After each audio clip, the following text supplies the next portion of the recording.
Fathers day అంటే తెలుసు కదా, తండ్రి. హల్లెలూయా. ఎఫెసీయులకు రాసిన పత్రిక 4వ అధ్యాయము 4వ వచనం, శరీరం ఒకటే, శరీరం ఒక్కటే, ఆత్మయు ఒక్కడే. ఆత్మయు ఒక్కడే. ఆ ప్రకారమే మీ పిలుపు విషయమే ఒకటే, నిరీక్షణ యందుండుటకు పిలువబడితిరి. ప్రభువు ఒక్కడే, విశ్వాసం ఒకటే, బాప్తిసం ఒకటే, అందరికీ తండ్రి అయిన దేవుడు ఒక్కడే. అందరికీ తండ్రి అయిన దేవుడు ఒక్కడే. ఆయన అందరికి పైగా ఉన్నవాడై అందరిలోనూ వ్యాపించి అందరిలోనూ ఉన్నాడు. హల్లెలూయా. ఈరోజు మన అంశం ఏంటంటే ఫాదర్. మన అంశం ఏంటి? డాడీ. మన అంశం ఏంటి? తండ్రి. బైబిలే చెప్తుంది, అందరికీ తండ్రి అయిన దేవుడు ఒక్కడే, అందరిలోనూ వ్యాపించి ఉన్నాడు. ఈ పరలోకపు తండ్రికి తనలాంటి మనుషులను చేయాలని తన హృదయంలో ఉంది. ఈ సృష్టిలో మానవుడు మాత్రమే ఆ తండ్రి పోలిక. మనిషి మాత్రమే. వాళ్ళ కులం ఏదైనా కానీ, వాళ్ళ మతం ఏదైనా కానీ, వాళ్ళు పూజించే దేవుడు ఎవరన్నా కానీ, వాళ్ళు నివసించే స్థలం ఏదైనా కానీ, వాళ్ళ భాష ఏదైనా కానీ, వాళ్ళ కలర్ ఏదైనా కానీ, హల్లెలూయా, మన పోలిక చొప్పున మన స్వరూపమందు నరులను చేయుదాం. అంటే నరుణ్ణి చేయాలి అనే ఆలోచన ఉన్నప్పుడే నరుడు నివసింపగలిగే యోగ్యమైన దాన్ని మొదట సృష్టిని కలుగజేశాడు తండ్రి అయిన దేవుడు. నవగ్రహాలను తయారు చేశాడు. ప్రతిది కలుగునుగాక అన్నాడు.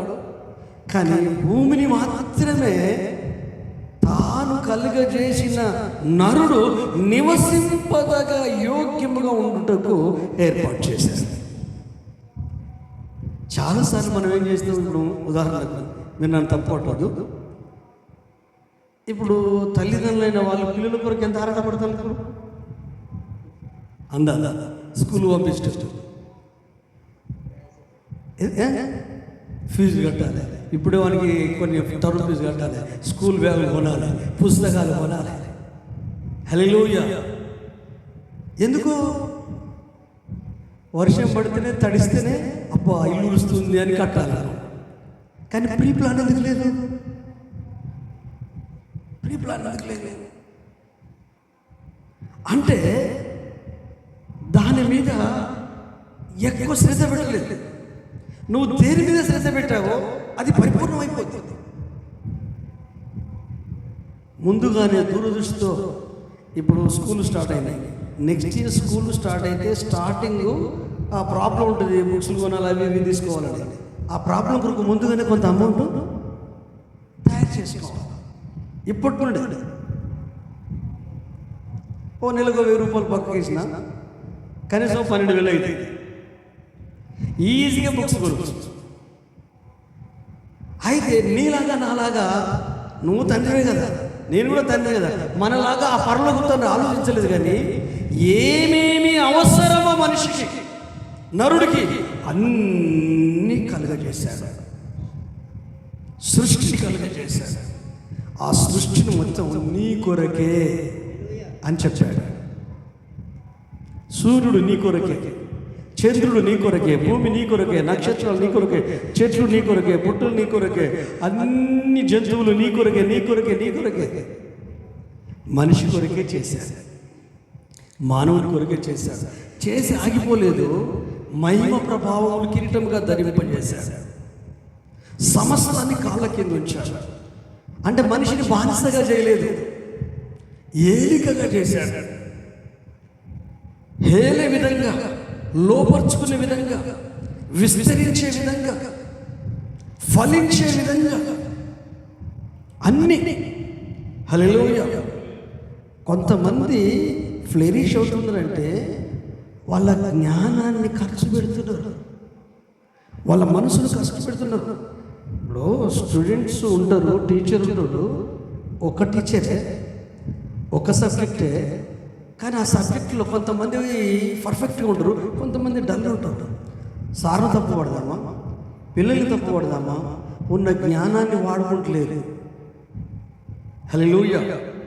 కాబట్టి ఆదాము వాళ్ళు కలిగేసిన దేవుడు వాళ్ళకు సమస్తాన్ని ఇచ్చాడు, మహిమ ప్రభావాలు కలగజేశారు. మీకు ఒక్క మాటలో చెప్పాలంటే ప్రపంచంలో ఉన్న ప్రతి మనిషికి వాళ్ళు ఎవరన్నా కానీ తండ్రి మాత్రమే దేవుడే. హల్లెలూయా. తండ్రి మాత్రమే దేవుడే. జ్ఞానాన్ని ఇచ్చాడు, వివేకాన్ని ఇచ్చాడు. ఒరే బాబు, నీకు అన్ని ఇచ్చాను అని నేను చెప్పలేదు, కానీ ఏదేను తోటను సేద్యపరుచుటకు నరుణ్ణి తోటలో ఉంచాడు. అంటే కష్టపడు, పని చేయి. మహిమ మహిమనే, అధికారం అధికారమే, హోదా హోదానే, స్థాయి స్థాయే. నువ్వు నా కొడుకు కదా, నువ్వు నా బిడ్డవు కదా. ఇదిగో నా పని కొరకు ఈ తోటలో సేద్యపరచుటకు నరుడు కావాలని చేశాను. తోటలో ఉన్నాయని నువ్వు తినవచ్చు. నది పుట్టింది తోటలో, 4 శాఖలైంది, సమృద్ధి ఉంది, కొరతలేమి కొదవలేమి. కానీ ఆదాము తప్పిపోయాడు, తండ్రికి దూరం అయ్యాడు. తండ్రికి దూరం అయ్యాడు. ఎంత దూరం అయ్యాడంటే ప్రేమను అనుమానించాడండి. తండ్రి ప్రేమను అనుమానించాడు. ఈ అవ్వ చేయబట్టే కావచ్చు. వాడు వచ్చినోడు ఏమంటాడంటే, ఎందుకు తినొద్దన్నాడు? మీ తండ్రి అంటే మీకు ప్రేమ లేదు, అందుకని రూల్స్ రెగ్యులేషన్స్ డిసిప్లిన్స్ పెట్టాడు. తండ్రి క్రమశిక్షణ పెడతాడు పిల్లలు, నచ్చదు పిల్లలకు. పాసల క్రమశిక్షణ పెట్టిన విశ్వాసులకు నచ్చదు. ఆయన ఎవరు మాకు చెప్పేది? టీచర్ క్రమశిక్షణలో పెట్టిన ఈ రోజులలో తల్లిదండ్రులు వచ్చి టీచర్ని ఏమడుగుతున్నారు? మా ఓడు వాని శిక్షణ వాడు చదవని చదవ, మీరు మాత్రం ఏమనొద్దంటాడు. తల్లిదండ్రులు వాళ్ళేమో తల్లిదండ్రులయ్యా భయపడుతున్నారు. స్కూల్ అంతకుముందు కాలేజ్ అప్పుడే గందరగోళం ఉండేది, స్కూల్ స్టేజ్ ఉండే. వాడు అంతే, వాడు చదవడయ్యా, వాడు మా మాట ఏంటి, మేము ఫీజు ఇస్తున్నాం కదా, వానికి ఎగ్జామ్ రాయని రాకపోయినా మార్కులు రాని, వానికి బుద్ధి మాటలు చెప్పొద్దని టీచర్ మీద ఎలిగేషన్ చేసి హెడ్ మాస్టర్ చెప్పి ఆయనని దీపిచ్చేసేసి ఎన్ని గొడవలు స్కూళ్ళల్లో. బుద్ధి చెప్పే గురువులను ప్రేమించడం నేర్చుకోవాలా. బుద్ధి చెప్పే తండ్రిని తల్లిని ప్రేమించడం నేర్చుకోవాలా. అయితే ఈ పరలోకపు తండ్రి ప్రేమ నుండి వీళ్ళు పక్కదారి పట్టారు. ఈ పక్కదారి పట్టడమే తడు దిగంబరులు అయిపోయారు. దిగంబరులు అయ్యారు, కానీ దైవిక మైండ్ పనిచేస్తలేదు, కానీ సాతాను మైండ్ పనిచేస్తుంది. ఏంటి ఆ సాతాను మైండ్? వాడేవాడు, మీరు తిను దినమున దేవతలైపోతారు. వీళ్ళు దేవుళ్ళు కాదా? వీళ్ళిద్దరు మహిమలు లేరా? దేవుని వల్ల లేరా? దేవుని స్వరూపం లేరా? మొత్తం నార్మల్ అయిపోయారు. ఒకరినొకరు చూసుకోలేక గచ్చటపు ఆకులు తెంపుకొని కుట్టుకున్నారు నగ్నత్వాన్ని కప్పుకోవడానికి. ఎవరు చెప్పారు వీళ్ళకు? ఇద్దరే కదా ఉన్నది. జంతువులకి ఏమైనా డ్రెస్సులు ఉన్నాయా? అన్నదా? వీళ్ళు మహిమలో ఉన్నారు, తండ్రి ప్రేమలో ఉన్నప్పుడు. ఆ తండ్రి ప్రేమకు దూరమైనప్పుడు ఆత్మీయ వస్త్రాలు సైతం దొంగిలించేశారు. అప్పుడు ఏమైపోయింది? రొటీన్ లైఫ్ వచ్చేసింది. అంటే నగ్నత్వాన్ని కప్పుకోవడానికి ప్రయత్నాలు అక్కడనే స్టార్ట్ అయినాయి. చేస్తే ఏమైంది? ఎండకు ఎండుతున్నాయి, రాలిపోతున్నాయి, గాలి వస్తుంది, మళ్ళీ నగ్నంగా ఉంటున్నారు, మళ్ళీ గచ్చరాగులు తీసుకుంటారు, మళ్ళీ కట్టుకుంటున్నారు. అయితే ప్రేమ కలిగిన తండ్రి పిల్లల్ని వెతుక్కుంటూ వచ్చాడు. కనిపించట్లేదు పిల్లలు. కనిపించకపోతే ప్రేమపూర్వకమైన తప్పిపోయిన కుమారుని ఎడల ఆ పరలోకపు తండ్రి యొక్క స్వరం, ఆదామా నువ్వెక్కడున్నావు? ఆ స్వరంలో ఏదో ప్రేమ, ఆ స్వరంలో ఏదో బాధ, ప్రేమ బాధతో మిళితమైంది. ఒరే దిగంబరం అయిపోయావు కదా, తెలుసు, ఆయన తెలుసు, కానీ వాని నోటి నుంచి విందామని. నువ్వు ఎక్కడున్నావు అంటే, అయ్యా నీ కాళ్ళ శబ్దం విని నేను చెట్టు చాటుకు దాక్కున్నాను. అరే నీ లైఫ్లో దాగుడు మూతల పని లేదు కదా, నువ్వు కొత్తగా ప్రవేశిస్తున్నావేంటి?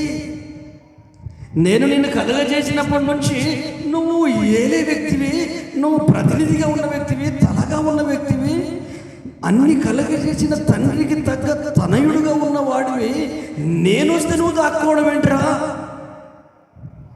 దాక్కునే పరిస్థితి వచ్చింది. నువ్వు అమ్మాయిని ఇచ్చావు కదా, అమ్మాయి మాట వినడం వల్ల నా మహిమ తొలగిపోయింది, నీ ప్రేమకు దూరం అయ్యాను. నువ్వు నన్ను దూరం కొట్టలేదు, నేనే దూరం అయిపోయాను. నువ్వు నన్ను దూరం కొట్టలేదు.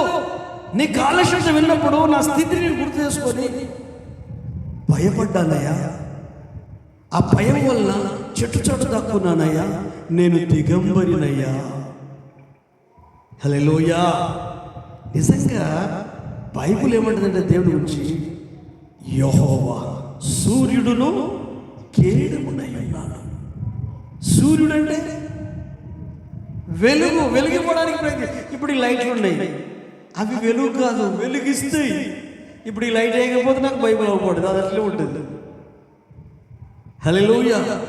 సూర్యుడు అలా కాదు, సూర్యుడు అలా కాదు. నువ్వెవరన్నా, నువ్వు ఎక్కడైనా ఉండు సృష్టిలో, ఖచ్చితంగా సూర్యుని లక్షణమే, సూర్యుని గుణమే వెలుగు. అందులో చీకటి ఉండదు, చీకటి ఉండదు. కానీ నువ్వు నమ్మిన యేసయ్య కూడా వెలుగు. ఆయనలో ఎంత మాత్రము చీకటి లేదు. హల్లెలూయా. ఆయనలో ఎంత మాత్రమును చీకటి లేదు. ఆయనలో ఎంత మాత్రమును కూడా చీకటి లేదు. ఇంత మట్టుకు అర్థమైంది కదా. తండ్రి అంటే ఎవరో తెలిసింది కదా. అందరికీ తండ్రి ఒక్కడే.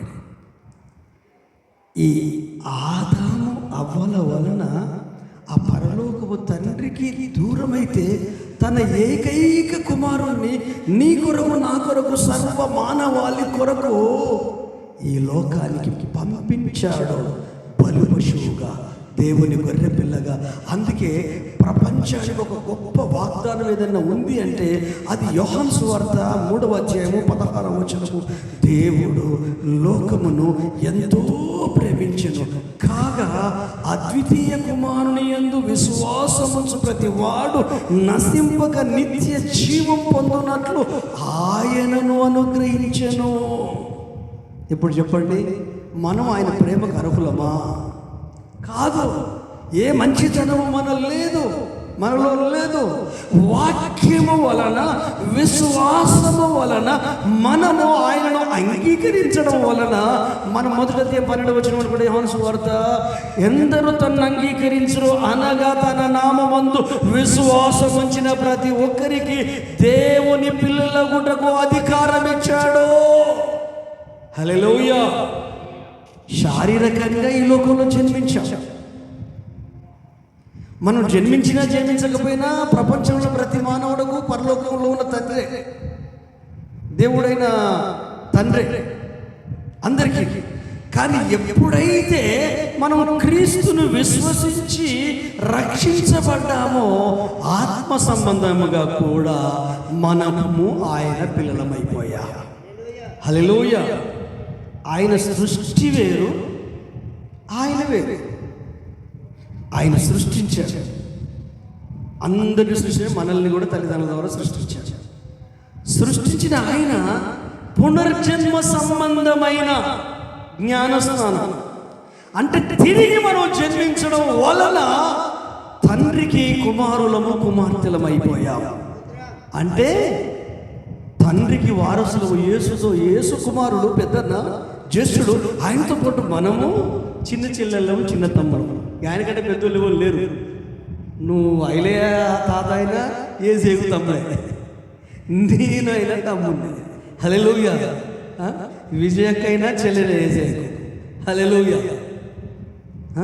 యోహానన్న భార్య పేరు ఏం పేరు? అక్క పేరు ఏం పేరు? తల్లి పేరు షారాబా. షారాబా అయినా ఏసేకు చేయలేదు. హల్లెలూయా. ఎంత అద్భుతం కదా.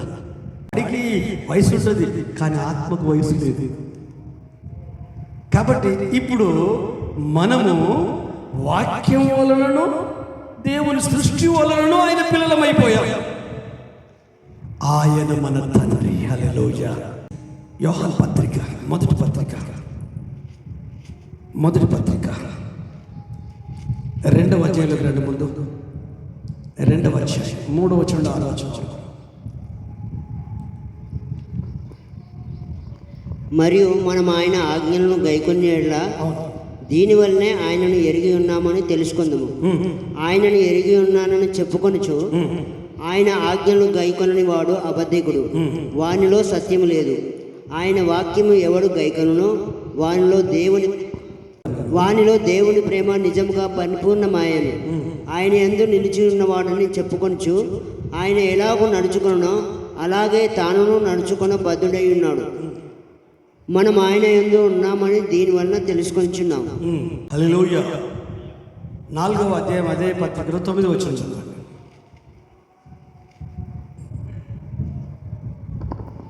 మనము ఆయన ద్వారా జీవించినట్లు దేవుడు తన అద్వితీయ కుమారుని లోకంలోనికి పంపెను. దీనివలన దేవుడు మన యందు ఉంచిన ప్రేమ ప్రత్యక్షపరచబడును. మనము దేవుణ్ణి ప్రేమించమని కాదు, తానే మనల్ని ప్రేమించి మన పాపములకు ప్రాయశ్చిత్తమై ఉండుటకు తన కుమారుని పంపెను. ఇందులో ప్రేమ ఉన్నది. హల్లెలూయా. వాక్యానుసరణ అంతా క్లియర్ అయిపోయిందా? మీ జన్మకి ఏం ప్రాబ్లం లేదు కదా?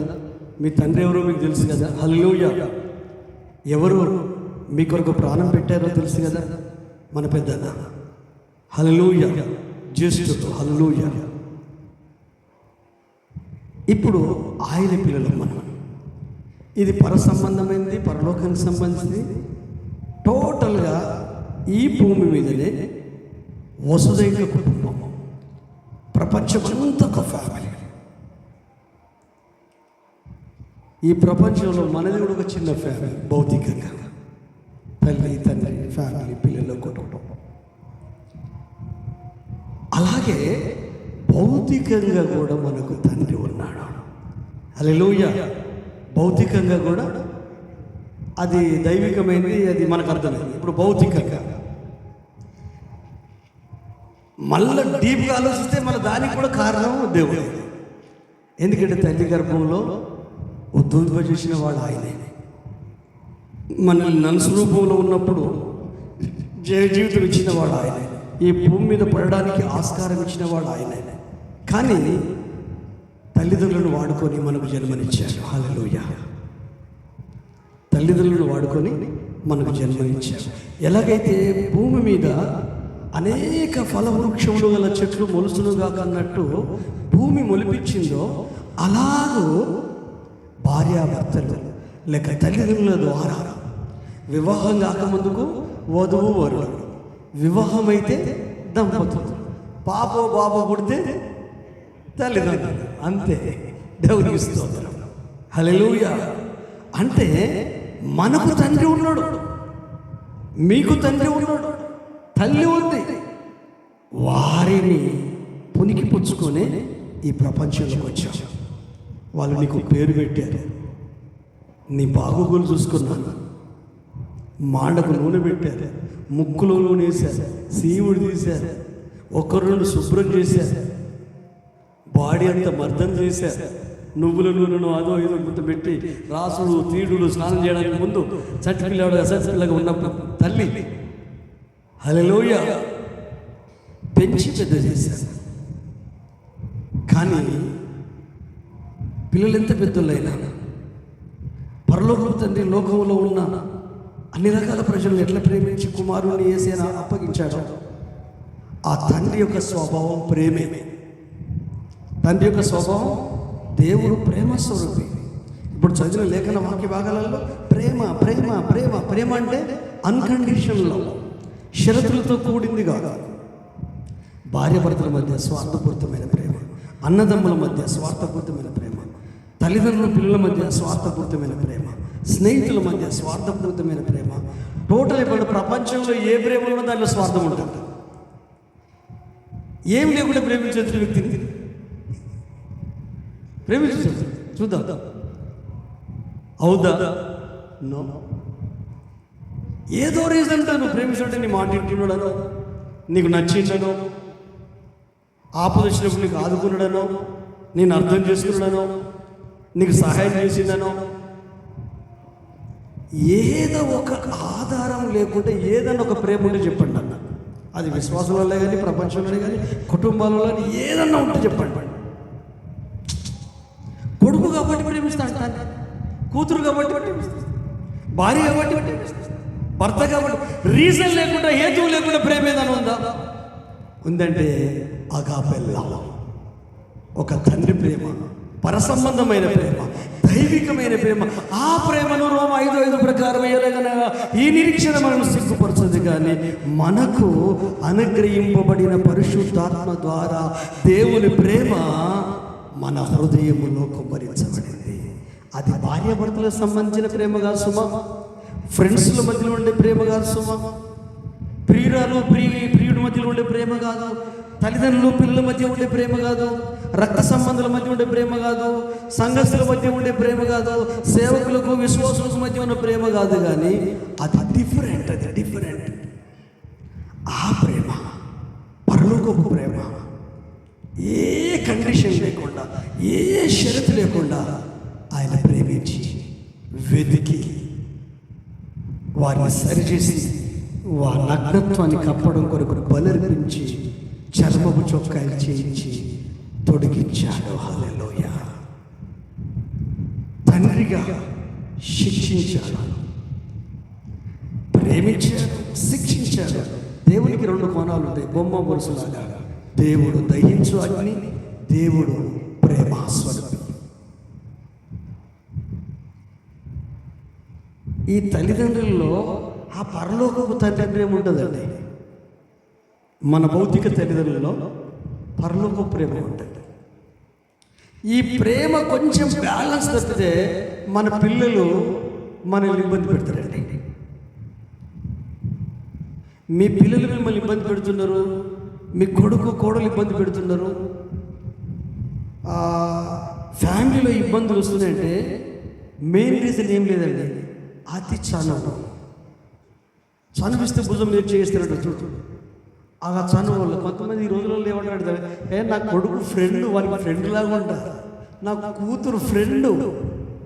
వామ్మో డేంజర్. అది వినడానికే మంచిగా లేదు, ఎబ్బెట్టుగా ఉంది. అది అన్ని సందర్భాలకు ఇది కాదు. ఫ్రెండ్ అంటే అమెరికల్ని కూడా చెప్పుకోవాలి కదా అని అడ్డమైన తీసుకొచ్చి చెప్తే ఎట్లా ఫ్రెండ్?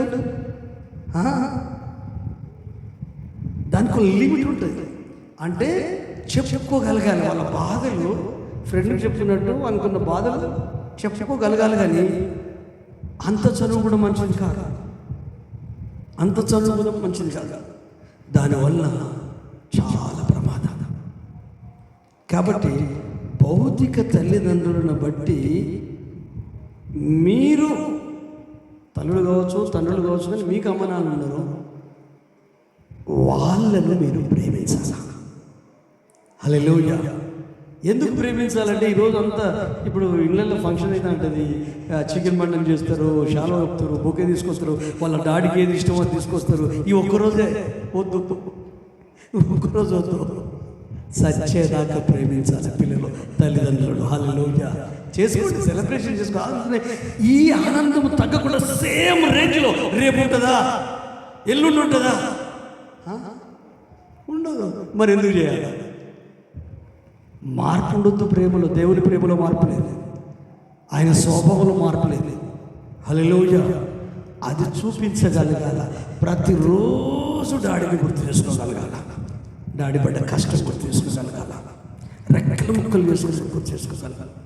బయటికి వెళ్ళకుండా, కూలికి పంపకుండా ఇంట్లో ఉంచి చదివించి పెంచి పెద్ద ఆ ప్రేమను జ్ఞాపకం చేసుకోవాలా. ఎప్పుడు? ఇవాళ ఒక రోజునా? ఫేస్బుక్లలో చూడు, ఫాదర్స్ డే ఏవో పెట్టుకుని ఉంటాడు. హల్లెలూయా. మేము అన్ని డేలు తీసేసుకున్నాం మా మనసులో. ప్రతిరోజు ఫాదర్ డే, ప్రతిరోజు మ్యారేజ్ డే, ప్రతిరోజు హ్యాపీ డే. హల్లెలూయా. దీని కొరకు ప్రత్యేకంగా ఒక దినాన్ని కేటాయించుకొని ఆ రోజు ఏదో చేసి ఆ ఒక్కరోజు భార్య భర్తల మధ్య ఉండేది మ్యారేజ్ చేస్తాను. నెక్స్ట్ కుక్కలు లెక్క అరుచుకునేనా, ఊరు చూసుకునేనా? మరి ఎందుకు ఆ మ్యారేజ్ ఎందుకు బర్త్డే ఎందుకు? ఆ ఒక్కరోజు సంతోషంగా, ఆ ఒక్కరోజు వాడిని ఏమన్నా ఏ రోజు బర్త్డే అంటే రేపు చూద్దామా? రేపు కూడా ప్రేమించగలగాల, ఎల్లుడు కూడా ప్రేమించగలగాల. జీవితాంతం ప్రేమించే గుణం ఒక తల్లికి తండ్రికి మాత్రమే ఉంటుందండి. ఎవరికి ఉండదు. నా భార్యకు ఉండదు, నా భర్తకు ఉండదు, ఫ్రెండ్స్ కూడా ఉండదు, కానీ అమ్మ నాన్నలకు ఉంటుంది. ఎందుకంటే ఆ ప్రేమ దేవుడు వారి లోపల పెట్టాడు. పేగు బంధం అంటారే, ఆ పేగు బంధాన్ని పెట్టాడు. 10 మంది పిల్లలు కన్నా 12 మంది పిల్లలు కన్నా మా ఇంట్లో మేము 9 మంది.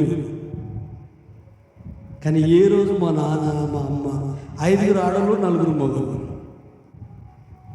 బరువుగా ఫీల్ అయిన గంపడి పిల్లలను అడిగి చూడు ఎప్పుడైనా నీ బిడ్డ నీకు బరువు అయిందా?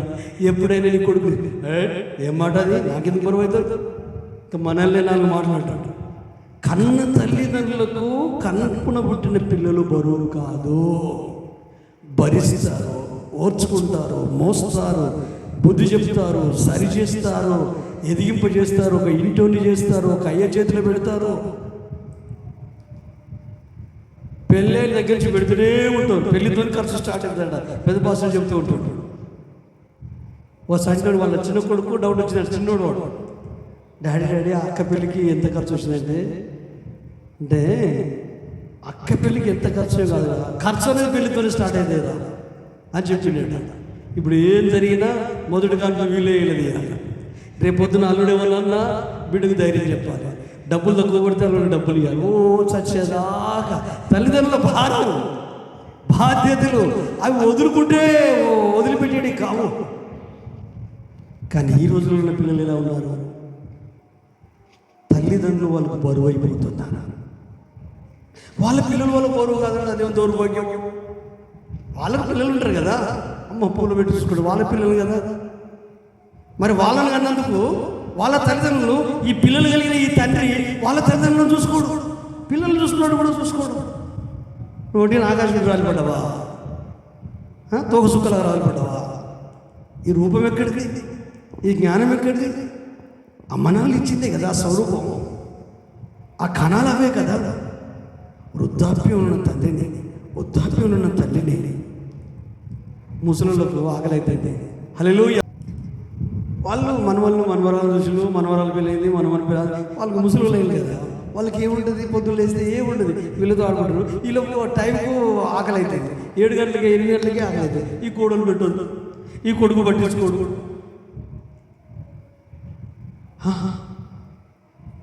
మొన్న రీసెంట్లీ నల్గొండ బేగంపేట అనే ఊర్లో ఒక తండ్రి, 2 కొడుకుల తండ్రి, ఫ్యామిలీస్ ఉన్న పిల్లలు ఉన్నారు. అక్కడ హైదరాబాద్లో ఉంటారు. వాళ్ళ దగ్గరికి వెళ్ళాడు. వెళ్తే భార్య కోడలు గుంపగించుడే, కొడుకు గుంపగించు టార్చర్ చేసేళ్ళట. ఈ కొడుకు దగ్గర పోతే ఇక్కడ టార్చర్, ఇంకొకటి దగ్గర ఏం చేయాలి అర్థంగా ఇంటికి వచ్చాడు, సొంతూరుకు వచ్చాడు, ఊరు పెట్టుకొని చచ్చిపోయాడు. చనిపోయిన తర్వాత ఎవరు రావాలి? చనిపోయిన తర్వాత ఎవరు రావాలి? కొడుకులు రావాలి. కానీ ఊరంతా ఒకటే బడిత పూజ చేసి ఊర్లోకి వెళ్ళి బయటికి వెళ్ళి ఊరే దహన సంస్కారాలు చేశారు. ఈ రోజుల్లో జరిగింది. మీకు అందరికి పంపినా, మీరు చూసిందో లేదో, మీ అందరికి పంపినా. ఇటువంటి మంచి పంపుతా. దేవుని స్తోత్రం. కొంచెమన్నా ఒక వాక్యం ఒక్కడే తెలిస్తే కాదు, ఏ తెలిసినా తెలియకపోయినా దేవుని ప్రేమ మాత్రం ఉండాలి. మన తల్లిదండ్రులు ఎలా ఉండని, వాళ్ళ గుణాలు ఎలాగైనా ఉండని, వాళ్ళ మనస్తత్వాలు ఎలా తల్లిలాగా ప్రవర్తించకపోతే తండ్రిలాగా ప్రవర్తించాలి. ప్రేమ విషయంలో మాత్రం రాజు పడేయలేదు. ఎందుకు చెప్పాలి? ప్రేమ ఎప్పుడైనా గెలుస్తుందండి. ద్వేషం గెలవదు, అసహ్యం గెలవదు. ఇది తెలియక వీటిని పట్టుకొని ఊగులాడుతున్నాం మనం. ద్వేషం అంటే ఓ ఇష్టం, అసహ్యం అంటే ఇష్టం, చిన్న చూపు చూడడం ఇష్టం, తక్కువ చేసి మాట్లాడడం ఇష్టం, అవతలోని విలువను తగ్గించడం ఇష్టం. ఇవి ఏం చేస్తే నీకు అవే తీసుకొస్తాయి, వేరే ఏం తీసుకురావు. ప్రేమ ఒక్కటి తప్ప ఇంకా ఏది మార్చలేదండి ప్రపంచాన్ని. ఎందుకంటే నీవు నేను లంగలము, దొంగలము, అభాగ్యులము, పాపులము, ఆ పరలోకపు తండ్రి తన ఏకైక కుమారుణ్ణి సిలువకు అప్పగించి ఆ సిలువ లోపల నిన్ను నన్ను చూశాడు. ఏ మంచితనం ఉందని దేవుడే నరుడుగా వచ్చి చనిపోవాలి? మంచులమా మనం? స్వతహాగా మంచులమా? గుణంలో మంచులమా? స్వభావంలో మంచులమా? మనసులో మంచులమా? జ్ఞానంలో మంచులమా? ఏం లేదు. నేను, మీరు, ప్రపంచంలో అందరూ దీంట్లో ఎవరు ఆయనకు ముద్దు బిడ్డలు ముద్దు కొడుకులు ఎవరు లేరు. ఎందుకంటే స్వతహాగా మనిషి పాపి. ఏం తక్కువ చేసిందని ఆ దయ్యం గారి మాటలు విని ఆ పండు విని వీళ్ళు దేవతలు అయిపోతామని ఆ సొంత ప్రయత్నాలు చేసి దేవుని ప్రేమకు దూరమైంది. ఏం తక్కువ చేసేసి? మీ అమ్మ నాన్న ఏం తక్కువ చేశారు నీకు? మీ ఫ్యామిలీ ఏం తక్కువ చేసేసి? ఒకవేళ ఒక వ్యక్తి మీద అసహ్యం వస్తుంది, ఏహీభావం వస్తుంది అంటే ఏం తక్కువైంది నీకు? ఏం తక్కువైంది? ఒకవేళ తక్కువైనా నువ్వు ప్రేమించు. ప్రేమే గెలుస్తుంది. ప్రేమ ఓడిపోదు. ప్రేమ మత్సరపడదు. ప్రేమ డంబముగా ఉండదు. ప్రేమ మర్యాదగా ప్రవర్తించదు. ప్రేమ సత్యమును సంతోషిస్తుంది. ప్రేమ అపకారమును తలపెట్టదు. ప్రేమ త్వరగా కోపపడదు. ప్రేమ అసూయపడదు. ప్రేమ అన్నిటినీ తాలుతుంది, అన్నిటిని ఓర్చుకుంటుంది, అన్నిటిని సహిస్తుంది. కానీ వీటిలో శ్రేష్టమైనది ప్రేమే. ప్రేమే. హల్లెలూయా. దేవుడు ఏమని చెప్తాడు? పరలోకపు తండ్రి అని ప్రార్థన చేస్తాడు. మీ తండ్రి కనికరం గలవాడు, మీరు కనికరం కలిగాడు. మీ తండ్రి ప్రేమ గలవాడు, మీరు ప్రేమ కలిగాడు. అంటే మన తండ్రి లక్షణాలు మనకు రావాలా? మనకు రావాలా? తల్లిదండ్రుల లక్షణాలు పిల్లలకు వస్తే ఇట్లా కొన్ని కూర్చుని వస్తారు. అదే సమయంలో వారి ప్రేమ కూడా మనకు రావాలి. ఆ ప్రేమను మనం చూపించగలగాలి. బైబిల్లో మీకు అందరికీ తెలిసిన విషయమే. అయినా నేను చదివించడానికి ఇష్టపడను. యేసు ప్రభువు ఒక తండ్రి గురించి చెప్పాడు. ఐడియా ఉందా మీకు? యేసు ప్రభువు ఈ భూమి మీద సేవ చేసినప్పుడు ఒక తండ్రి గురించి మాట్లాడాడు. ఐడియా ఉందా? ఒక తండ్రి గురించి చెప్పాడు యేసు ప్రభువు. లూకాసు వార్త 15వ అధ్యాయంలో 3 ఉపమానాలు ఉంటాయి. మొట్టమొదటి ఉపమానం 99 గొర్రెలు వదిలిపెట్టి ఒక్క గొర్రె కొరకు పోతుంది. దాని తర్వాత 10 వెండి నాణ్యాలు ఉంటే ఒక నాణ్యం పడేసుకుంటే ఆ స్త్రీ దీపము అంటుపెట్టి ఇల్లు ఊడ్చి అది దొరికేంత వరకు ఈ 99 వదిలిపెట్టి ఆ ఒక్కదాని కొరకు వెళ్తాడు. ఆ తర్వాత 11వ వచనం నుండి 32వ వచనం వరకు ఒక తండ్రికి 32 కదా 32 వరకు ఒక తండ్రికి 2 కుమారులు ఉండిరి. చిన్నవాడు తన ఆస్తిలో భాగమిమ్మని తీసుకొని కొంతకాలమైన తర్వాత దూర ప్రాంతానికి వెళ్ళిపోయాడు. వెళ్ళిపోయిన ఆ ప్రాంతంలో కరువు వచ్చింది. కరువు వచ్చినప్పుడు డబ్బు ఖర్చు అయింది, అన్ని ఖర్చు అయిపోయి తినడానికి తిండి దొరుకుతలేదు. కాబట్టి ఎవరు ఫుడ్ పెడతలేరు. ఒకరి దగ్గరికి వెళ్తే మేము పెట్టమన్నారు. ఆఖరికి పందుల మేపడానికి జీతం కుదుర్చుకున్నాడు.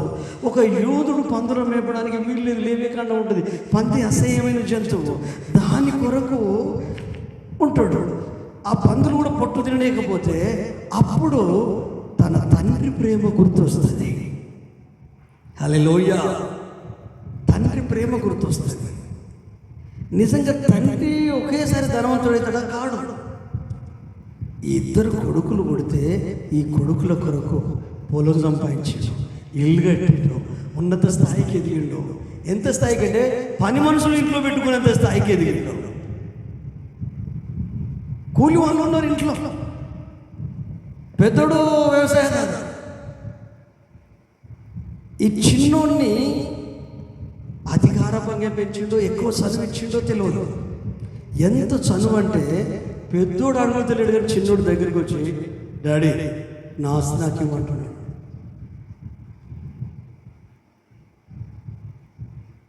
ఈ రోజులలో పిల్లలు ఎట్లా పడితే అట్లా మాట్లాడితే వాళ్ళ అమ్మ నాన్నతో తెలుసు కదా, చెప్పాల్సిన అవసరమే లేదనుకోండి.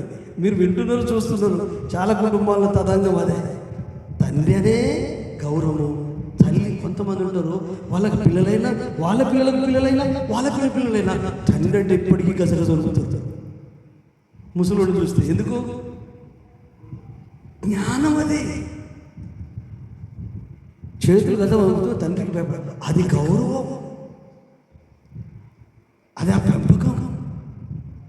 మరి ఒట్టి తండ్రి పెంచితేనే ఆ విధంగా ఉంటే, పరలోకపు తండ్రి పరిశుద్ధాత్మ ద్వారా క్రీస్తుని అనుగ్రహించి దైవికంగా నువ్వు ఎంత గొప్పగా కుమారుడుగా కుమార్తెగా ఎదుగుతున్నావో, ఆ పరలోకపు తండ్రి నిన్ను బట్టి సంతోషించగలిగేటట్టు మన జీవితాలు ఉన్నాయా?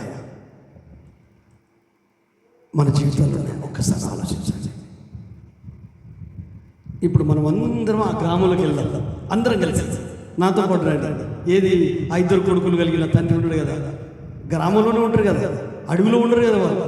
మనుషులందరూ గ్రామాలలో ఉంటారు కదా, అడవిలో ఉండేటి జంతువులు కదా. హల్లెలూయా. ఆ జంతువులకు జ్ఞానం ఉండదు కదా. ఆ జంతువులు పచ్చి మాంసమే తింటాయి కదా. ఆ జంతువులు ఆకలైతే ఎదురు జంతువులు చంపి తింటాయి కదా, పచ్చి రక్తమే తాగుతాయి కదా. మనం మనుషులు. ఎందుకు మనుషులు అంటే దేవుని సృష్టి. దేవుడు మంచి చెడులు వివేకం కలిగే జ్ఞానాన్ని ప్రతి మానవునికి ఇచ్చాడు. ఏది తప్పో తెలుసు, ఏది రైటో తెలుసు, ఏది రాంగో తెలుసు, ఏది మాట్లాడదో తెలుసు, ఏది మాట్లాడాలో తెలుసు, ఏదంటే తప్పు, ఏది మాట్లాడకపోతే తప్పు కాదు, అన్నీ తెలుసు. కానీ ఏదైతే అనొద్దో అవే అంటాడు, ఏదైతే మాట్లాడొద్దో అవే మాట్లాడతాం. అంటే మన వివేకాన్ని కానీ మన జ్ఞానాన్ని కానీ దేవుడు ప్రత్యక్షపరచబడిన ఇచ్చిన ఆ యొక్క మనస్సాక్షిని మనం వాడాడు, దేని విషయంలో వాడాడు. కానీ ఇప్పుడు మనం మాత్రం ఆ గ్రామంలోకి వెళ్దాం ఊహలోకి ఉన్నాం. ఆ గ్రామంలోకి వెళ్దాం. రకరకాల ప్రజలు, రకరకాల కులాలు ఉన్నారు. వీళ్ళ ఏరియా చాలా బాగుంది. కానీ భార్య ఈ చిన్నోని పుట్టుకలోనే చనిపోయినటువంటి, చిన్నోడు పుట్టినప్పుడే చనిపోయినట్టు, ఈ పెదపాలని మింగినేమో. నేను చెప్తున్నాను, ఊహించి చెప్తున్నాను, ఏసే చెప్పిన ఉపమానాన్ని ఆధారం చేసుకొని చెప్తున్నాను. అప్పుడు చుట్టుపక్కల ఉన్న ఆడవాళ్ళందరూ, ఈ తండ్రికి అమ్మ నాన్నలు ఉంటారు కదండి, వాళ్ళు రే ఇద్దరు మగ పిల్లలు రా, ఆడపిల్లలు అయితే నువ్వు ఇంకో పెళ్లి చేసుకోకపోయినా ఏం కాదు, కానీ మగ పిల్లలు రా, నువ్వు ప్రాబ్లం రా, నువ్వు పెళ్లి చేసుకోరా అంటే చేసుకోడే మనిషి. ఈ చిన్నోనికి తల్లి పాత్ర, నేనే తండ్రిని ఎన్ని పరిచర్యలు చేశాడు తండ్రి. ఆస్తి సంపాదించాడు, అంతస్తు గౌరవానికి గౌరవం, విలువ, సాక్ష్యం అన్నీ సంపాదించాడు. పెద్దోని ప్రయోజనం చేశాడు, వ్యవసాయం చేశాడు, రైతులు చేశాడు, పొలంలో వాడబడ్డాడు. వీడు 20-25 సంవత్సరాల వయసు వచ్చింది అనుకుంటాను. మీసాలు వచ్చినాయి, గడ్డం వచ్చేసేసి. ఇక మీసాలు గడ్డం వద్దు వయసులో అనుకుంటున్నాడు. పిల్లలు ఉన్నారా? నువ్వు ఢిల్లీకి రాదైనా తల్లికి తల్లి కొడుకు, నీకు మీసాలు అవుతుంది కదా, నువ్వు సంటోడువే, నువ్వు అట్లనే చూస్తారు వాళ్ళు నిన్ను. హల్లెలూయా. అయితే వాడు తొందరపాటు నిర్ణయం తీసుకున్నాడు. యవనస్తులలో ఉన్న బిగ్గెస్ట్ మిస్టేక్ ఏంటంటే, పరిస్థితులకు అన్నిటి ఒట్టిన అడక్ట్ అయిపోతాడు. ఆవేశించుకుంటుంది, కోపం ఉంటుంది, ఏహీ బాగుంటుంది. యవనస్తులు కదా, ఒట్టిన అసహ్యం అంటే వాళ్ళ దగ్గర ఉన్నంత ఎవరి దగ్గర ఉండదు. ఉడుకు రక్తమో, అజ్ఞానమో, తెలివో, తక్కువతనమో. కానీ ప్రసంగి గ్రంథకర్త ఒక మాట అంటాడు, బుద్ధిహీనుల అంతరింద్రియములలో కోపము సుఖ నివాసం చేస్తుంది. అంటే రెస్ట్ తీసుకుంటుందంట కోపం. తెలివి తక్కువలో ఉంటుంది ఎలా. ఒకవేళ మీ కోపం ఎక్కువ సంవత్సరాల తరబడి మీ గుండె లోతులలో అట్లనే స్టోరేజ్లో, ఫ్రిడ్జ్లో ఉన్నట్టు ఉంటుంది అనుకో, బైబిల్ భాషలో మనం బుద్ధిహీనం అన్నట్టే. యేసుప్రభు భాషలో మీ కోపపడుడి, పాపం చేయకూడి, మీ కోపం ఎప్పటి వరకు ఉండాలి అంతే. కానీ వింటాం, చదువుతాం, కానీ లోపల మాత్రం ఉంచుకుంటాం. అది మౌన్యం. అదేం ఆత్మీయతండి, అదేమో ఆధ్యాత్మిక లైఫ్. అది ఉండదు. ఈరోజు ఎవరి మీద కోపం వస్తే సాయంకాలం వరకు ఉండాలి. కొంతమంది మళ్ళీ రేపు వదిలించి స్టార్ట్ చేస్తే పాస్టర్ గారు మళ్ళీ సాయంకాలం అట్లా నేను రేపు అదా వద్దు. కానీ ఈ తండ్రి పడ్డ ప్రయాసం ఊరంతా ప్రశంసించారు. గొప్ప తండ్రి రా బాబు, మీ తండ్రి మిమ్మల్ని బయటికి వెళ్ళనివ్వలేదురా, కూలి పనికి వెళ్ళనివ్వలేదురా, ప్రయోజకులు చేశాడురా, మీకు ఇల్లు కట్టాడురా, పొలం కొన్నాడురా, మీ ఇంట్లోనే పని మనుషులు, మీకు ఇంట్లో కూలోళ్ళు, ఏ కొరత లేదురా, సమృద్ధి, అభివృద్ధి. ఒకప్పుడు మీ తండ్రి పడ్డ బాధలు మేము చూడలేకపోయాం. అరే పెళ్లి చేసుకోలేదు, మీ కొరకే చేసుకోలేదురా. ఈ తొందరపడిన కుమారుడు అంటే ఆస్తి ఇవ్వమన్నాడు. తండ్రికి ప్రేమ ఉంది కదా, వాడు నాన్నతోడైనాడు, రెక్కలు వచ్చినాయి, ఎగిరిపోతూ అంటున్నాడు. ఇప్పుడు ఏం చేస్తారు వాళ్ళు? ఏం చేయలేరు. ఏం చేశారు తెలుసా? పంచారు. కొద్ది రోజులు ఉన్నాడు, వారం రోజులు 2 వారాలు ఉన్నట్టున్నాడు. తర్వాత వెళ్ళి డబ్బు పట్టుకొని వెళ్ళిపోయాడు. ఎందుకు వెళ్ళిపోయాడో తెలుసా మీకు? తండ్రి దగ్గర ఉండడం ఇష్టం లేదు. తండ్రి దగ్గర ఉంటే బుద్ధి మాటలు చెప్తాడు కదా, తండ్రి దగ్గర ఉంటే బాగుపడే మాటలు చెప్తాడు కదా, తండ్రి దగ్గర ఉంటే ఒరే నేను ఊరికి నీ స్థాయికి రాలేదురా, నేను ఎంత కష్టపడి ఈ స్థాయికి వచ్చాను, మా నాన్న నా కొరకు ఎంత కష్టపడ్డాడు, ఈరోజు నేను ఈ స్థితిలో ఉండడానికి కారణము ఈ పరిస్థితులు నాకు నేర్పించాయిరా, నాకు వచ్చిన పరిస్థితి మీకు రావద్దని నేను పెంచుతున్నాను రా అని చెప్తాడు. నచ్చదు కదా, వయసులో ఉన్న వాళ్ళకి నచ్చదు కదా, ఉడుకు రక్తంలో ఉన్న వాళ్ళకి నచ్చదు కదా.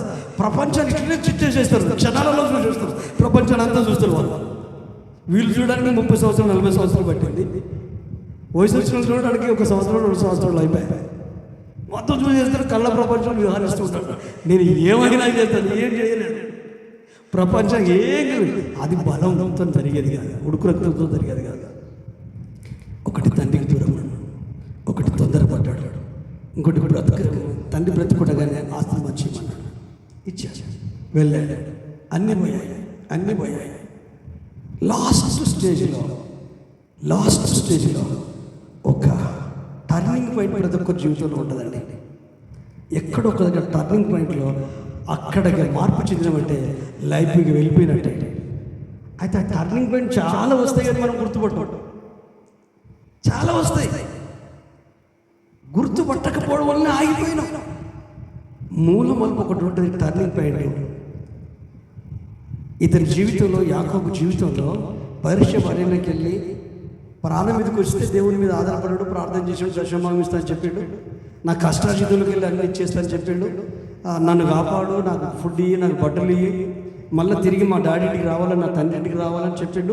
మేనమామ దగ్గరికి వెళ్ళిపోయాడు. మేనమామ 20 సంవత్సరాలు మొత్తం పిలిచి చేసేసి, కానీ తండ్రి అయిన దేవుడు చెప్తున్నాడు, నీ టైం వచ్చేసింది యాకోబు, నీ భార్య పిల్లలతో నీ తండ్రి నీకు, నేను నీకు తోడుగా ఉంటా. ఆ రోజు నువ్వు పరీక్ష దగ్గర తీర్మానం తీసుకున్నావు కదా, ఆ దేవుడనే ఆ రోజు కళలో నిచ్చిన ద్వారా నేను నీతో మాట్లాడి ఆకాశ నీ సంతానాన్ని విస్తరింపజేస్తానని చెప్పాను కదా, ఆ దేవుడు నువ్వు వెళ్ళు. అప్పుడు ఒట్టి కర్రతో వచ్చిన వ్యక్తి భార్యలు, పిల్లలు, దాసదాసులు, యావదాస్తులు పట్టుకొని బయలుదేరుతున్నాడు. 3 మందలను చేశాడు. ఎందుకంటే అన్న గుర్తొస్తున్నాడు. తల్లిదండ్రుల ప్రేమ ఎంత గొప్పదంటే, ఫస్ట్ పొరపాటు చేసింది రిబ్కమ్మ, కానీ ఆ పొరపాటు ఏశావుకు తెలిసింది.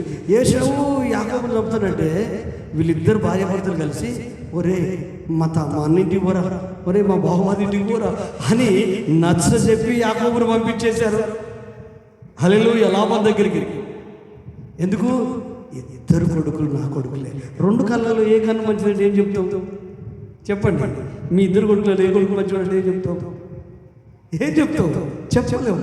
ఒకే రోజు 2 కొడుకులను పోగొట్టుకోలేవురా, నువ్వు పోరా అని పంపించారు. కానీ తిరిగి వచ్చేటప్పుడు అన్న గుర్తొచ్చాడు, అన్న ద్వేషం గుర్తొచ్చింది. ప్రార్థన చేసుకున్నాడు, 3 మందలు చేసి పక్కకు పంపించి వెళ్ళమని చెప్పాడు. ఒక్కోడు ఒంటరిగా నిలిచాడు. రాత్రి అంతా ఒక నరులతో పెనగలాడాడు.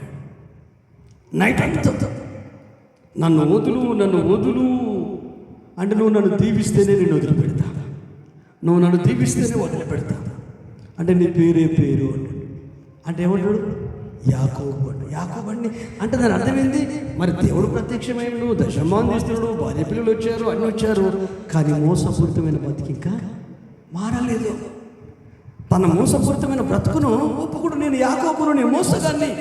అప్పుడు చెప్పాడు, ఒరే నువ్వు మోసగాడివి కాదురా, నీ అంతరంగాన్ని చూశాను, నీ ఆలోచన చూశాను, నీ ఆలోచనలో ఒక టర్నింగ్ పాయింట్ వచ్చేసింది, నీ లోపల రియలైజేషన్ వచ్చేసింది, రిపెంటెన్స్ వచ్చేసింది, పశ్చాత్తాపం వచ్చింది, మనసును మార్చుకున్నావు.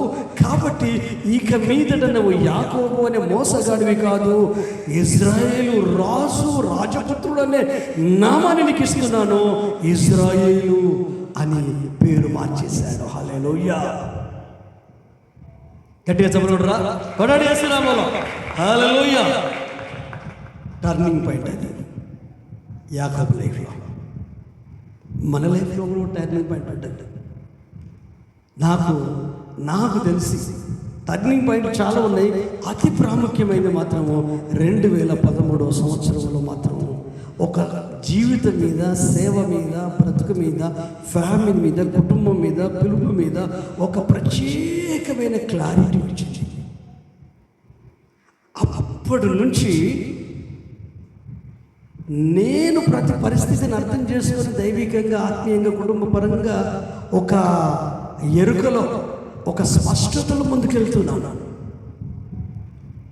ఒకవేళ నేను అర్థమైనా అర్థం కాకపోయినా నాకు దేవుడు అర్థమై, నేను దేవుడికి అర్థమైతే నాకు చాలు. ఎవరిని నమ్మించాల్సిన అవసరం నాకు లేదు. ఎవరిని మారు అని చెప్పాల్సిన అవకాశం లేదు. ఎవరికి ఇష్టం వచ్చినట్టు వాళ్ళే ఉండొచ్చు. కానీ యేసుతో ఉండండి, పరిశుద్ధాత్మతో ఉండండి. ఆయన ఆలోచన ప్రకారం మీరు కూడా మీ లైఫ్లో టర్నింగ్ పాయింట్ ఏదో అక్కడి నుంచి మార్పు స్టార్ట్ అవుతుందండి. అక్కడి నుంచి స్టార్ట్ అవుతుంది. నా స్వీయ అనుభవం నుండి మాట్లాడుతున్నాను. మాట్లాడలేదు, నా వ్యక్తిగత అనుభవం నుండి మాట్లాడుతున్నాను. నేను నేర్చుకున్నది, నేను పాటించేది, నేను చేసేది ఆ అనుభవం నుండి మాట్లాడుతున్నాను. పందుల పొత్తు దగ్గర ఒక్కొక్కరి దగ్గర ఒక్కొక్క టైంలో ఒక్కొక్కరికి ఒక్కొక్క డిపెండెన్స్ వస్తుంది. ఆ పరిస్థితుల ప్రభావం. కొంతమంది మరణ పంచలో ఉన్నప్పుడు టర్నింగ్ పాయింట్ వస్తుంది. కొంతమందికి రోగం వచ్చినప్పుడు టర్నింగ్ పాయింట్, కొంతమందికి అప్పులు ఎక్కువైనప్పుడు టర్నింగ్ పాయింట్ వస్తుంది. కొన్నిసార్లు పిల్లలు అర్థం చేసుకున్నప్పుడు, కొన్నిసార్లు సంఘం అర్థం చేసి ఏదో ఒక టర్నింగ్ పాయింట్ ఒకటి అక్కడ. అది మన లోపలనే మార్పు తీసుకొస్తుంది. తండ్రి అట్లనే ఉంటాడు. తండ్రి ప్రేమలో మార్పు లేదు. అడిగింది ఇచ్చేసాడు కదా. ఆస్తి కావాలంటే ఆస్తి ఇచ్చాడు. నేను వెళ్ళిపోతాడు, సరే బాబు అన్నాడు. ఆస్తి పోయింది, అన్నీ పోయాయి. ఇప్పుడు బికారే. ఒక చెప్పు ఒకటి లేచేది అన్నమాట. దేవుడు పెట్టట్లేదు, పందులు కూడా తినట్లేదు. అప్పుడు బుద్ధి వచ్చినప్పుడు అంటే అక్కడ స్టార్ట్ అయింది టర్నింగ్ పాయింట్. తండ్రి గుర్తు రావడంతోనే పరలోకపు తండ్రి, నీకు విరోధంగా నా తండ్రి ఎదుట పాపం చేశాను అని ఆ తండ్రికి క్షమాపణ కోరుతున్నాడు. కన్న తండ్రితో కూడా ఏమంటున్నాడంటే, కన్న తండ్రితో కూడా ఒక ఒప్పుకోరు. అయ్యా, నీ కొడుకును అనిపించుకునే అర్హత నాకు లేదు. నీ కొడుకునే కాదు, నేను నీ కూలి వాళ్ళల్లో ఒక కూలివాడిగా నన్ను స్వీకరిస్తే చాలు. ఆలోచన రావడమే తడు. ఆకలి ఎక్కడ పోయిందో, పందులు తినేయలేదు కదా, ఆకలి ఎక్కడ పోయిందో. నిజంగా మనోనేత్రాలు వెలిగింపబడితే ఆకలి, బాధ, టెన్షన్ ఇవే ఉండవు. ఓ పెద్ద వజ్రం దొరికినట్టు అంత సంతోషం అనిపిస్తుంది. తనకు తెలియకుండా లేచి ఇంటి వైపు, గ్రామం వైపు, తండ్రి వైపు అడుగులు వేసేస్తాడు. వేస్తే ఊర్లో ఉన్న వాళ్ళు ఎవరు గుర్తుపట్టరు ఈ మనిషి. కానీ ఒక ఆయన, ఆ ప్రేమ చావదండి. దేవుని ప్రేమ ఏదైతే నీ మీద ఉందో అది చావది. నీ గుణాన్ని బట్టి నేను శిక్షిస్తాడు కావచ్చు, ప్రేమ విషయంలో ఆ ప్రేమ ఇస్తూనే ఉంటాడు, ప్రేమ అందిస్తూనే ఉంటాడు. హల్లెలూయా. ఎందుకు? గాలి ఆయన ప్రేమకు సాదృశ్యమే, ప్రకృతి ఆయన ప్రేమకు సాదృశ్యమే, పంచభూతాలు ఆయన ప్రేమకు సాదృశ్యమే, నిప్పు, నీళ్లు ఆయన ప్రేమకు సాదృశ్యమే, భూమి, ఆకాశం ఆయన ప్రేమకు సాదృశ్యమే, 3 కాలాలు ప్రేమకు సాదృశ్యమే. ఇవన్నీ ప్రేమే. ప్రేమించి కదా ఇవన్నీ ఏర్పాటు చేసిన తర్వాత మానవుని చేసేసి. ఆక్సిజన్ గాలిని ఎప్పుడన్నా గాలి ఆగిపోవంటే అందరూ మనం చచ్చిపోతాం. నీళ్ళు లేవనుకో బ్రతుకుతామా? నిప్పు లేదనుకో మనం కూడా తాగుతుందా? ఆకాశం, భూమి లేదనుకో మనం కూడా తాగుతుందా? ఇవన్నీ ఆయన ప్రేమకు చూసినవి. అయితే ఈ కుమారుని దూరము నుండే, వాడు ఇంకనూ దూరము ఉండగానే చూసి పరిగెత్తుకొని తండ్రి పోయి కౌగిలించుకొని మెడ మీద ముద్దు పెట్టుకుంటే లేడి కలిగింది ఆ ఊరోళ్ళకు. అరే నేను వాడు చిన్నోడు కాదు, ఒరే నేను గుర్తుపట్టలేదు వాడిని. ఆ గడ్డము, అంటులు, ఆ మసిపిరకలాగా వస్త్రాలు, కాళ్ళకు చెప్పులు లేవు.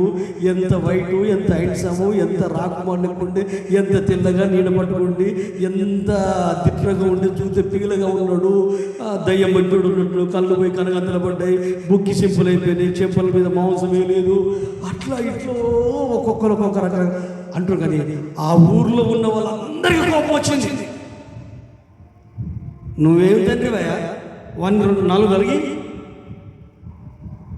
నువ్వెంత ప్రేమించావు, నీ ప్రేమ ప్రతిఫలం ఇదా అని ఎవరికి నోటికి ఇష్టం వచ్చాడు వాళ్ళు మాట్లాడినా. ఈ వచ్చిన కొడుకు కూడా తన పాప ఒప్పుకోలు చెప్తూ ఉంటే విన్నాడు కానీ నన్ను ఏం పట్టించుకోలేదు. చెప్తున్నాడు, ఒరేయ్ వీరికి వస్త్రాలు తీసుకురండి, ఉంగరం తీసుకురండి, జోళ్ళు తీసుకురండి, దూడను కొవ్విన దూడను వధించండి, మనం పండుగ చేసుకుందాం, బ్యాండ్ మేళం వాళ్ళని పిలవండి, సంబరం చేసుకుందాం అని చెప్పి పాదాలకు జోళ్ళు తొడిగించి చేతికి ఉంగరం పెట్టి ప్రశస్త వస్త్రాలు తొడిగించేసి హల్లెలూయా ఇవే మాట్లాడుతున్నాడు. కానీ ఒక్క మాట కొడుకుని అన్నట్లేదు. ఇంటికి కదా single word step by step చదువుకుంటూ వచ్చాను మొత్తం. అసలు ఏంటి సంబంధించిన ఒక దృశ్య రూపంలో ఉండి చూశారు. ఏం లేదు, కొడుకు కుప్ప ఊలిపోయాడు. నేను పూలోని కాదు, ఇంత స్థాయి.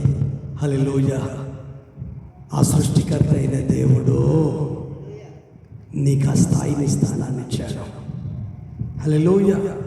దేవుడు నన్ను ఏమనలే, నేనేం చేసినా ఏమనలే, బూతులు మాట్లాడినా ఏమనలే, అబద్ధాలు చెప్పినా ఏమనలే, సంఘం గురించి ఇష్టం వచ్చినట్టు మాట్లాడినా ఏమనలే, సేవకుల గురించి ఇష్టం వచ్చినట్టు మాట్లాడినా ఏమనలే, పరిచయం గురించి ఇష్టం వచ్చినట్టు మాట్లాడినా ఏమనలే. నువ్వెవరిని అంటున్నావు? ఏసేనా అంటున్నావు, ఏసేనా అంటున్నావు. అది ఏంటంటే నీ ఆత్మకు అదొక కొరుకుడు పుండు. ప్రేమే, ప్రేమ తప్ప ఏది మన జీవితాన్ని ఏలొద్దు. ఈ ప్రపంచంలో అన్నీ ఉన్నాయి, కానీ ప్రేమ ఒక యేసే దగ్గరనే దొరుకుతుంది, ఒక క్రీస్తు దగ్గరనే దొరుకుతుంది, ఒక తండ్రి దగ్గరనే దొరుకుతుంది. పెద్దోడు వచ్చాడు, ఇంట్లోకి రావడానికి కూడా ఇష్టం చూపిస్తలేదు. ఏంది అని బయట లాగా ఏంది ఏం జరుగుతుంది అంటే మీ తమ్ముడు వచ్చాడంటే వెంటనే వాళ్ళ తండ్రి వేషలకు తిని తాగి పాడు చేసిన వాడు వస్తే వానికి ఫంక్షన్ చేస్తున్నావా, వానికి ఇంత పండుగ చేస్తున్నావా, నువ్వేం డాడీ అని నా ఫ్రెండ్ కొరకు ఏమైనా చేసావా, మేకప్ పిల్లలు ఇచ్చావా, గొర్రె పిల్లలు ఇచ్చావా అని అంటే తన అక్కసును, తన దేశాన్ని, తన కోపాన్ని, తన అసహ్యాన్ని. నేను ఒక వండర్ఫుల్ థాట్ చెప్తే మీరు గుర్తుపెట్టుకోండి. పెద్దోనికి ద్వేషం రావడానికి కారణం ఏంటి చెప్పు? ప్రేమించి నన్ను ద్వేషం వస్తుందా? తమ్ముడు చేసిన పనులు ఏవైతే ఉన్నాయో, ఆస్తిని మంచుకున్నాడు, బయటికి పోయిండు, అక్కడ చేసేసి ఖర్చు పెట్టుకొని బికారుగా వస్తే వాళ్ళని తీసుకుపోయి సింహాసనం కూర్చొని పెడతాడు. ఇదేమో ప్రేమ. ఈ రోజులలో మన జీవితాలలో మనకు తెలియకుండా పెద్దోళ్ళలాగా ప్రవర్తిస్తాం మనం. తండ్రి ప్రేమించినాక మనమే వాళ్ళం. ఒరే నువ్వు ఎల్లప్పుడూ నువ్వు నాతోనే ఉన్నావురా, నావన్నీ నీవి, మనం సంతోషంగా ఉన్నాం కదా. వాడు మనకు దూరమైండ్రా, కుటుంబానికి దూరమైంది, ఇంటికి దూరమైంది, ఎక్కడ తిన్నాడో, ఎక్కడున్నాడో, ఎవరెవరి దోస్తాన్ని బట్టి ఎట్లా బతుకులు పాటు చేసుకున్నాడు, ఎట్లా జీవితం నాగం చేసుకున్నాడో, గ్రామానికి దూరంగా, ఫ్యామిలీకి దూరంగా, తండ్రి అయిన నాకు దూరంగా, అన్నమైన నీకు దూరంగా ఎక్కడో బ్రతికాడరా. వాడు తిరిగి వచ్చాడరా, మళ్ళీ మనకి లైఫ్ ఇద్దాంరా. తండ్రి ప్రేమ, తండ్రి ప్రేమ. ఒక వ్యక్తిని మనం అసహించుకుంటున్నామంటే ఆ వ్యక్తి చేసిన పనులు చూడడం, ఆ పనులను బట్టే మన లోపల ఏ హీభావం వస్తుంది, ఆ మాటలను బట్టే ఏ హీభావం వస్తుంది. దానివలన నీకేమైనా మేలు జరుగుతుందా? పెద్దోనికి ఏమైనా మేలు జరిగేదా? జరగదు. నాకు తెలిసి వీడు బయటకు వెళ్ళిపోవచ్చు, నేను రానుపో అని వీడు వెళ్ళిపోయి నేను బయటకు నేను అనుకుంటున్నాను. బైబుల్ అలా లేదు కానీ కూర్చుకోలేకపోయాడు, తట్టుకోలేకపోయాడు. కానీ ఎప్పుడైనా గుర్తుపెట్టుకోండి, ప్రేమే గెలుస్తుంది. ఒకవేళ ఏ హీభావం అసహ్యం ఉంటే అది మనకి ఎప్పటికీ బరువేనండి. ఒక చిన్న ఉపమానం చెప్పి నేను క్లోజ్ చేస్తాను. ఏంటంటే టీచరు ఒకరోజు పిల్లలతో మాట్లాడి ఒరే 50 మంది స్టూడెంట్స్, ఒరే ఇక పిల్లలంటే ఎట్లుంటుందండి, గ్రూప్ డివిజన్ ఉంటుంది, తర్వాత ఇంకేముంటుంది, ఏ హీభావం అసహ్యం, వాడేందిరా వీడేందిరా, చదువుకున్నోడిని చదువులేనోడు, అందంగా లేనోళ్ళు, లేకపోతే అమ్మాయిలు కో ఎడ్యుకేషన్ అనుకో, అరే అది నా పిల్లరా, అరే ఇవన్నీ ఉంటా అంటే మన్ను మశానం గదరవరం, ఈ చదువు మీద ఉంటుంది వాళ్ళకు. ఇదో బ్యాచ్ ఉంటుంది.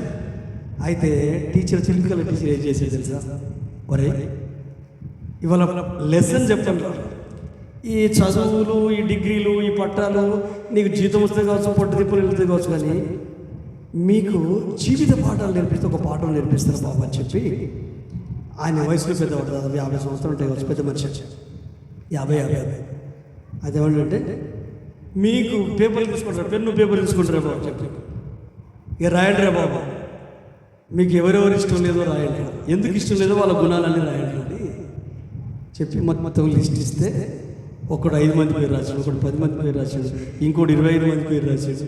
మొత్తం మీద 5 మంది, 15 మంది, 25 మంది. వీళ్ళే హైయెస్ట్. 20 తర్వాత 15 మంది, తర్వాత 5. ఈ ముగ్గురిని సెలెక్ట్ చేసి టీచర్ ఏం చేశారంటే, ఏం లేదురా మీకు టాస్క్ ఉంది, ఒక 1 మంత్ చేయాలి ఇది, ఏం లేదురా మీ ఇద్దరికి 5 కిలోలు, ముగ్గురికి 3 నుంచి 5 కిలోల లోపు, 25 పేర్లు రాసినకేమో 10 కిలోలు, 10 మంది 15 మంది పేరు రాసినకు ఒక 7 కిలోలు, ఈ 5 కిలోలు రాసినకేమో ఒక 5 కిలోలు టమాటాలు ఇచ్చేసి. ఇవి మీరు ఏం చేయాలి, మీరు ఎక్కడికి పోయినా దీన్ని మాత్రం మీ ఎంబడి ఉంచుకోవాలి. ఫంక్షన్ పోయినా ఈ బ్యాగ్ వేయమని, ఈ క్యారీ బ్యాగ్ మీతోనే ఉండాలి. తర్వాత మీరు వాష్రూమ్ పోయినా మీ ఎంబడి ఉండాలి. మీరు ఎక్కడ మీరు అంటే ఒక సర్టిఫికెట్ తల్లి పిల్లను సంకరించుకొని అట్లా ఉండాలన్నా బాబు. 1 మంత్ వరకు ఎట్టి పరిస్థితులు మాత్రం ఇది రిస్క్ టాస్క్ అని చెప్పి. అయితే వారం ఎన్ని వారాలకు బుడ్డిపోతుంది టమాటాలు? దాదాపు 3 days 5 days. మొత్తం మీద ఈ ఎక్కువ నుండి ఎక్కువ వాసన వస్తుంది. ఈ 10 మంది వీరికి ఇంకా వాసన, అంటే ఆ పుల్లిపోయిన వాసన, ఆ పుల్లటి వాసన, పుట్టిపోయిన వాసన, అది భరించలేకపోతున్నారు. హల్లెలూయా. మనం కూడా మనకు తెలియకుండా 2 చేస్తున్నాం. ప్రేమించనన్నా ప్రేమించాలి, ద్వేషించనన్నా ద్వేషించాలి. 24 గంటలు వాళ్ళకు గుర్తొస్తారు, కళ్ళు మూసుకున్న కళ్ళు తెరిచేసి. వాళ్ళు మిమ్మల్ని ఇష్టపడన్నా ఉండాలి, లేకుంటే మీరు వాళ్ళని ద్వేషించన్నా ఉండాలి. అంటే మనుషులు ఎక్కడో ఉన్నారు బాబా, కుటుంబాల ఫ్యామిలీస్ ఎక్కడో ఉన్నాయి, కానీ క్యారీ బ్యాగ్ లాగా క్యారీ చేస్తూ ఉంటాంటే ఫస్ట్లో ఏమనిపించదు, ద్వేషిస్తా అంటే తర్వాత రానిపోతా అంటే దుర్వాసన వస్తుంటుంది. మన జీవితం మనకే వెక్కసం అనిపిస్తా. అసలు ఎందుకు ద్వేషిస్తున్నా, ఎందుకు అసహించుకుంటున్నా, అసలు ఏంది అని ఒక జ్ఞానోదయం అవుతుంది. అమ్మో ఎంత తొందర ఈ బుడ్డిపోయి తీసుకుపోయి అక్కడ పడేస్తే అంత ప్రశాంతంగా. ఇంతెందుకండి, ఇంట్లో ఏదైనా ఎలుక తెచ్చిపోయి మన కండ్ల పడకపోతే ఎంత గందరగోళం ఉంటుంది. అక్కడ దాకా ఎందుకు పోతుంది అసలు? అప్పుడప్పుడు పందులు చచ్చిపోతాయి కదా ఇక్కడ. హల్లెలూయా. ఎంత పంది చచ్చిపోతున్నాయి. మరి మన మనసులో ఉన్న ఈ భావం, మన ఆలోచనలో ఉన్న అసహ్యం, అది మన మనస్సాక్షిని, మన ఆత్మను, మన ఆత్మీయ జీవితం చంపేస్తుంది. నీకు ఏదైనా బాధ కలిగించేది ఉంటే ప్రభు దగ్గర తీసుకుపోయి, అయ్యా ఈ వ్యక్తి వల్ల ఇంత బాధ అనిపిస్తుంది, ఈ మనుషుల వల్ల ఇంత బాధ అనిపిస్తుంది, వాళ్ళ గుణాల వల్ల ఇంత బాధ అనిపిస్తుంది, నాకు సహాయం చేయవా? హల్లెలూయా. వారు గుర్తొచ్చినా వారు పెట్టిన బాధ నాకు గుర్తు రావద్దు. వారి పేరు గుర్తొస్తే వారికి సంబంధించిన ఆలోచన కూడా నాకు గుర్తు రావద్దు. ఎందుకంటే నాకు భార్య పిల్లలు ఉన్నారు, నాకు ఉద్యోగం ఉంది, నాకు బాధ్యతలు ఉన్నాయి, నాకు పనులు ఉన్నాయి, దానికి తోడు నేను పరలోకానికి కూడా సిద్ధం కావాలి. కొన్ని నా మనసును కట్టిపడేసే బంధకాలుగా ఉన్నాయి. ఎదగలేకపోతున్నాను, అభివృద్ధి చెందలేకపోతున్నాను, ఆరోగ్యంగా ఆనందంగా ఉండలేకపోతున్నాను, సంపాదించలేకపోతున్నాను. ఎంతసేపు నోరు తెరిస్తే అసహ్యమైన వారి గురించి, నోరు తెరిస్తే ఇష్టం లేని వారి గురించి, నోరు తెరిస్తే ఎదుటి వ్యక్తి గురించే నా సంభాషణ. అది నాకు, నా కుటుంబానికి, నా ఆత్మీయ జీవితానికి అయితే మంచిది కాదయ్యా. మరి నాకు తెలియదయ్యా, నాకు తెలియదు, నాకు అర్థం అట్లా వచ్చేస్తున్నాయి, కానీ రానియొద్దు అని ఒక్కసారి ప్రభుకి అప్పగించి మీరు మీ జీవితాలకు పరిశుద్ధాత్మకు అప్పగించండి. ఆ క్షణము నుండే ఒక స్పష్టత నీ లైఫ్ గురించి, నీ ఆత్మీయ జీవితం గురించి, భౌతిక జీవితం గురించి ఒక గొప్ప స్పష్టత వస్తుందండి. మామూలు స్పష్టత రాదు. నేను అనుభవం చెప్తున్నాను. అన్ని క్యారీ చేసి చేసి చేసి ఆరోగ్యం పాటు చేసుకున్నాను, మనసును పాటు చేసుకున్నాను, జ్ఞానాన్ని పాటు చేసుకున్నాను, ఆత్మీయతను పాటు చేసుకున్నాను. అందుకనే 2013 సంవత్సరాన్ని నేను ఎప్పుడు మర్చిపోను. ఎందుకంటే నా లైఫ్ ఒక ప్రత్యక్షతలోకి వచ్చింది. నాకు ప్రత్యక్షత ఉంది, కానీ నేను ప్రత్యక్షతను పొందుకున్నాను ఆ అనుభవం. అందుకనే చాలా స్పష్టంగా, చాలా నెమ్మదిగా, చాలా ఆరోగ్యంగా, ఆనందంగా, ఆత్మీయంగా బ్రతకగలుగుతున్నాను. అంటే కష్టాలు లేవని కాదు, కష్టాలు నేను చేస్తలేదు. నష్టాలు లేవని కాదు, నష్టాలు నా బాధ అనిపిస్తలేదు. అసహ్యము, ఈవగింపులు, చీదరింపులు, గేలి, పట్టించుకోకూడదు లేవని అన్నీ ఉన్నాయి. అన్నీ ఉన్న ఆనందంగా ఉంటున్నాయి. అవి నా మనసును కానీ, నా ఆత్మను కానీ, నా శరీరాన్ని కానీ, నా ఆలోచన కానీ, నా ఊహను కానీ తాకుతలేదు. జస్ట్ వర్షం వచ్చి వర్షాకాలం పోయి, ఇప్పుడు ఎండాకాలం పోయి వర్షాకాలం వచ్చినట్టు, వర్షాకాలం పోయిన సరికాలం ఇట్లా వచ్చిపోతే కానీ వాటి వల్ల చేసుకుని పోతే, కానీ నన్ను మాత్రం కంట్రోల్ చేయవు. ఎందుకు? వాటికి నేను పట్టించుకుంటున్నాయి కదా. నేను దేన్ని పట్టించుకుంటే అది ఏకమేకై కూర్చుంటుంది నా మీద. నేను దేన్ని పట్టించుకుంటే, ఇప్పుడు నన్ను ఎవరు పట్టించుకుంటలేరన్న ఆలోచన ఉందనుకో, నన్ను ఎవరు అర్థం చేసుకుంటలేరన్న ఆలోచన ఉందనుకో, నా కుటుంబం నన్ను అర్థం చేసుకుంటలేరు అన్న ఆలోచన ఉందనుకో, అదే నన్ను బానిసగా మార్చేస్తుంది. బానిసలకు చెప్పులు ఉన్నాయి, అందుకని ఇతనికి చెప్పు దొరికిచ్చాడు. ఉంగరం, రాజా అంతఃపురంలో యోసేపు ఉంగరం పెట్టలేదు. అధికార సూచన, ప్రశస్త వస్త్రాలు. యేసుప్రభు అంటాడు, సన్నని వస్త్రాలు, ప్రశస్త వస్త్రాలు ధరించుకున్న వాళ్ళు అంతఃపురంలో ఉంటారు అని. బ్యాప్టిస్ట్ యోహాను గురించి మాట్లాడినప్పుడు సందర్భం గురించి వేసే మాట్లాడతాడు. మీరు ఎక్కడెక్కడ వెతుకుతారు? ప్రశస్త వస్త్రాలు ధరించుకున్న వాళ్ళు అంతఃపురంలో ఉంటారు కదా. లూకాసు వార్త మాట చదవాల్సిన అవసరం లేదు. అంటే ఇవన్నీ యేసుక్రీస్తు వలన నీకు, నీ కుటుంబానికి అనుగ్రహించబడ్డాయి. కొడుకు కంటే, అంతకుముందు శారీరకంగా పుట్టిన కొడుకు కంటే ఇంకా ఎక్కువ ఆధిక్యత, ఇంకా ఎక్కువ ప్రేమ, ఇంకా ఎక్కువ ఉన్నతమైన స్థానం వానికి ఉండే హార్ట్ ఫెయిల్ అయిందేమో ఆ ప్రేమకు. ఏది మా డాడేనా, మా తండ్రేనా? అదే అన్కండిషన్ లవ్. కొద్ది గొప్ప తండ్రి లోపల ప్రేమ ఉంటుంది, తల్లి లోపల ప్రేమ ఉంటుంది, కానీ అందరికంటే ఎక్కువ ఆ పరలోక తండ్రి లోపల ప్రేమ ఉంటుంది. రండి ప్రార్థన చేసుకుందాం. పౌలు అంటాడే, సువార్త వలన నేను మిమ్మల్ని కంటిని, క్రీస్తు సారూప్యం ఏర్పడే వరకు నాకు ప్రసవేదన. తల్లి తండ్రి పాత్ర దేవుడే వహిస్తాడు. ఆ దేవుని మనసులో ఉన్నది కాబట్టి మనుషుల్ని చేశాడు. ఆ మనుషుల్ని తల్లిదండ్రులుగా చేసి ఆ తల్లిదండ్రుల హృదయాల్లో ఆ ప్రేమను పెట్టాడు. అందుకనే మీకు అమ్మ నాన్న బరువు కాలేరు. ఎందుకంటే వాళ్ళు మీకు జన్మనిచ్చారు. కానీ మీ పిల్లలు బరువు అయితే మీ అమ్మ నాన్న మీకు బరువు అవుతారు. మీ పిల్లలు బరువు గారే, మరి మీ అమ్మ ఎట్లా బరువు అవుతుంది, మీ నాన్న ఎట్లా బరువు అవుతారు? వాళ్ళకి ఏది ఇష్టమో వాళ్ళు ఎట్లనే ఉంటుంది. వయసు భయపడతాయి కదా, వాళ్ళకు చాదస్తం ఎక్కువ ఉంటుంది. అవసరం లేదు, ప్రేమిస్తే చాలా బాగుంటుంది. కొన్నిసార్లు ఈ అత్త కోడలతో కొంచెం పరిశాంతి. ఇప్పుడు పెద్ద కోడల దగ్గరికి పోయి చిన్న కోడలు మంచిగా అని చెప్తుంది,